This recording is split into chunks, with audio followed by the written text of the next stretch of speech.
Hey creative friends, welcome to my channel and welcome to Wednesday Sourdough Day. Today I'm going to be making a sourdough scone recipe, and in the description I'll put the link to where I found this. There's so many different sourdough scone or recipes out there. And this one, there's a couple of them, like the ones we're used to here where I'm at. They're like, the scones are kind of like a triangle that are cut out of a big round dough that you do. This is more like what I remember when we lived in England, and it's actually cut like with a biscuit cutter. It's cut, they're like little round scones. So this is the one I'm making this time. I will make some of the other kind eventually, but this is what we're working on right now. So for this recipe, it calls, and this one was also easy because some of them will have you put the dough in the refrigerator to ferment for a while overnight or a couple days. I just wanted to make this. So we're just doing the one that you put together and you make right now. I have the oven heated to 375. I have two baking pans with a silicone, or you can use parchment paper on them. I've got that already. And so for ingredients, the first thing is 4.5 cups of unbleached all-purpose flour, and that's what I have in this bowl already.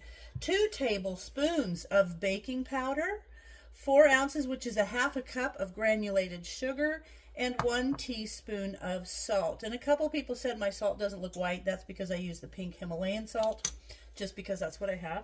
And so I've got like a big container of that, so I'm working through it. Then for liquid ingredients, oh, and there's also 6 ounces of unsalted butter, cold, cut into 1-inch chunks, and those are over in the freezer so that I can pull them out right before I add them in here. Then is 8 ounces of buttermilk, which is 1 cup. I don't usually keep buttermilk, but I do always keep this powdered. It's just the powdered buttermilk. You have to refrigerate it once it's opened. But this is awesome for recipes that need buttermilk when you don't usually have that in the fridge. So I've got that. I've already made up that cup here. And 8 ounces or a whole cup of my sourdough starter, which I'm super excited, well, discard. I'm super excited about making these sourdough things. And then 2 eggs. So those are kind of the liquid items. It also calls for demerara sugar. I always maybe say that wrong, but that's just like the very chunky granulated sugar that you can sprinkle on the top of them. I don't have that, so I'm just going to put regular sugar on there. So looks like we've got everything going. Okay, let me get my butter and I'll be right back. All right, the first thing it calls for says to, in a large mixing bowl, whisk together the flour. I'm going to move this out of the way. And then the 2 tablespoons of baking powder, the 4 ounces of granulated sugar, so basically all the dry ingredients, and the salt. So first I'm going to mix that nicely. And then I've got my little pastry cutter to cut in the butter. Another thing too is these would just be really plain, and I wanted them to be like a cranberry scone. So I am, outside of the recipe, including a 1/3 cup of dried cranberries. So those will, or craisins you call them. So all right, I've got those nicely mixed. And now I'm going to put the butter chunks in there, kind of spread all over. And now I'm going to use my pastry, well, I'm going to try to, that's not going to work. I'm going to use my pastry mixer because I'm comfortable with that. So let me keep working these. Now I'm going to work these and break up those little cold chunks of butter until they're like pea size and it's all incorporated. So I will come back to you when that is done. All right, I've got that all mixed. You can kind of see the little bits of butter are broken up like little pea-sized bits of butter there. So I don't want to mix them down too much, but I don't want them to be super big chunks. So that part's done there. Now, part 2 is we're going to take the 8 ounces of buttermilk and the sourdough discard. And I want to leave a little buttermilk in there because you're going to brush that over the top of the scones and sprinkle sugar on them. So I'm just going to set a little bit of that aside. And then the sourdough discard goes in. Let me get my little spatula so I can scoop it out of my measuring cup. I am excited. Look how nice that is. It's super fluffy and all bubbly. And that's going to give these a nice little tangy flavor. This sourdough added in there. And then the eggs. I'm going to crack the 2 eggs in there. My chickens are almost ready to start laying, and I will have brown eggs from my own coop. I'm super excited about that too. So I love my chickens. They're doing so good. They're big. I need to start doing some more videos of them because they are got big. Like they're full size now. And they're big birds, which is cool. Okay, now I'm going to mix this up. And then we're going to mix this into all at once. We're going to mix it in there. And it says too, we'll add the buttermilk mixture to the dry ingredients all at once and mix until just barely combined. Some loose flour may remain at the bottom of the bowl. And then we're going to pull it out and kind of knead it a little bit and pat it down and then cut our little scones out of it. So let me get this really well mixed and I'll be right back. All right, I've got this nicely mixed and now we're going to put it in here all at once and we're going to lightly incorporate these two together, not over mixing. And this, once I get this kind of mixed, I'll add those cranberries. And that's just my thing. I don't know if I'm going to ruin this or not, but I'm going to add them in. So I'll give this kind of a nice little blending together.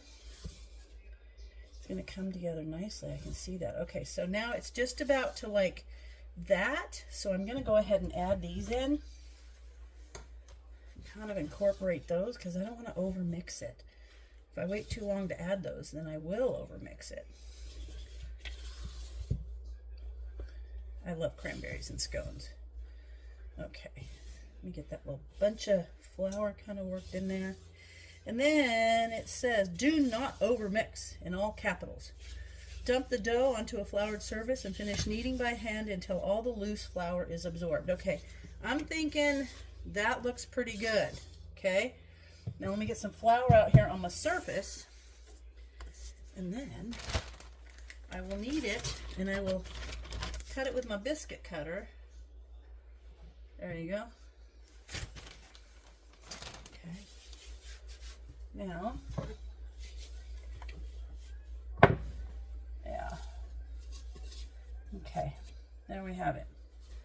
Let me see how your view is. I might need to tilt you down just a smidge so you can see a little better. There you go. Now, I'm going to go ahead and knead this together and get all that loose flour incorporated in it.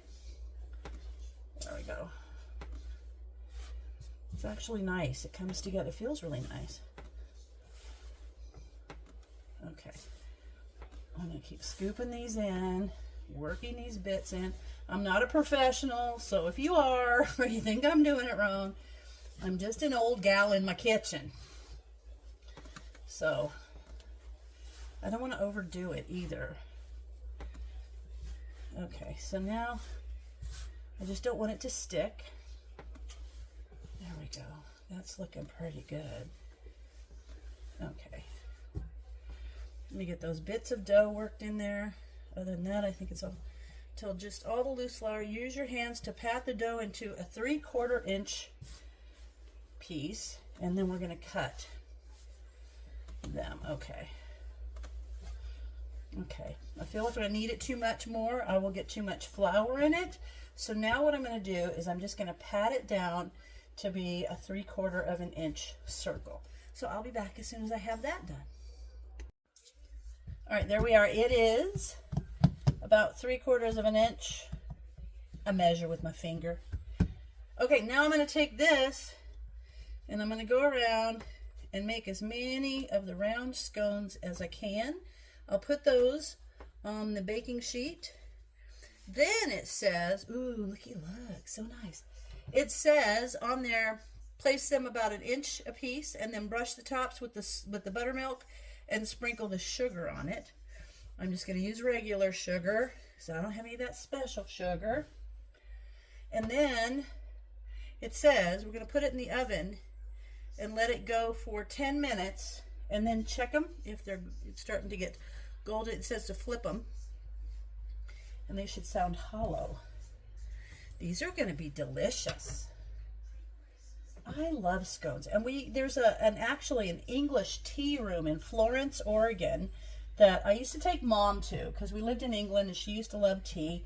And we went to the Florence Lovejoys is called. And you can go online and you can check out their stuff. They have things that you can order and stuff. But they have real English tea, and this is the type of scones that they serve. So I know I'm on the right track here. All right, I'm going to go ahead and keep flattening this out, and I will cut the rest of them, and then we'll come back. Don't those look great? I think these are going to be delicious. Now I'm going to rub the buttermilk on each of them. Then they'll go in the middle rack, and in 10 minutes, I'll go in and flip them over. That's what it says. Let me double check that. It says, brush the tops of the scones with buttermilk and then sprinkle with the sugar. I don't have that specialty sugar, so I'm just using my regular sugar. But that, you know, I think I could get those packets of raw sugar, you know what I mean? Those would probably be great. But I'm just going to use regular sugar for this time. And then it says, bake in the middle racks of the oven, flipping the trays after 10 minutes. So, I don't know what that means. We'll just double check them. And then they're done when they're golden brown and sound hollow when the bottom is tapped. And that should take 15 to 20 minutes. So this recipe actually does not take that long, which is kind of nice. I like recipes that don't take a long time, because I'm kind of get in the kitchen and make it and get out kind of girl. That's not true. I spend hours in the kitchen. Let's be real. Okay. I'm going to sprinkle some sugar on them. And I think that having those cranberries in there is going to be amazing. Super yummy. Okay, that other sugar, I've seen it on there, and it probably would look nicer. But this is all right, because it's still going to give you that little sugary crust. 375 is what my oven is set at. Use the rest of this up, might as well. And you could add, I could have put some lemon peel in there, and blueberries, make a blueberry lemon scone. Okay, there's that. Now, take a little look-see. All right, those are going in the oven, and I will bring you back as soon as I think they're perfect. All right, 10 minutes has gone by, so now what I'm going to do is I'm going to switch their positions on the rack, which was what they were talking about when they said flip them. So this was on the bottom of the middle racks, and I'm just going to swap it with the one that was on the top. And look at how they're puffing up. They look perfect. All right, so we're going to put those in there, and I'll check on them in about 5 more minutes, and we'll see how they go. I just took these out of the oven, and they look beautiful, so I'm going to take them, and I'm going to set them on these cooling racks and let them cool, and then we'll come back and check them out. Can we talk about how delicious? Look at how beautiful those are. They are so good. Okay, I had a little taste, and they're perfect. And I got a little set aside for Vi. I'm going to take 6 of those up to her because we don't need that many. But you know the nice thing about these is if it's just 2 people like me and Brian, you can wrap these individually and then freeze them and then just pull them out and heat them up, and they're delicious. But look at that. I put a little bit of plum jam, and now I want to give a little taste. Let me do a little taste test for you. I probably don't even need to do a taste test because you can just see. Oh, look at how flaky and crumbly they are. Oh, I have to sit down. These are so good. I hope you guys give this recipe a try. I'll put the link to it down in the description box. But if you want to make scones that look delicious and taste phenomenal, follow this recipe. Make this stuff. It's so good. All right, let me know if you make it and how you liked it. And as always, thanks for watching, and I'll see you in my next